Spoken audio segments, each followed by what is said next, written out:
Tankla TV käis 15. kuni 18. septembril vaatamas Otepää gümnaasiumis, mis toimub Otjude Ritsil. Mida on teiega Ritsil tehtud?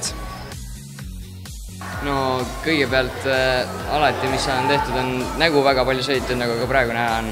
Ja on igasugu sproti, koksi ja sellist asja nagu sisse sõidetud.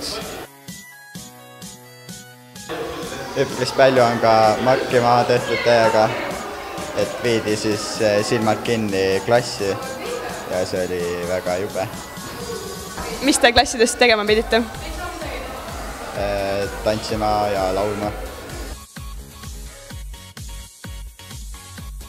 Millised ülesandeid olete pidanud nädala jooksul tegema?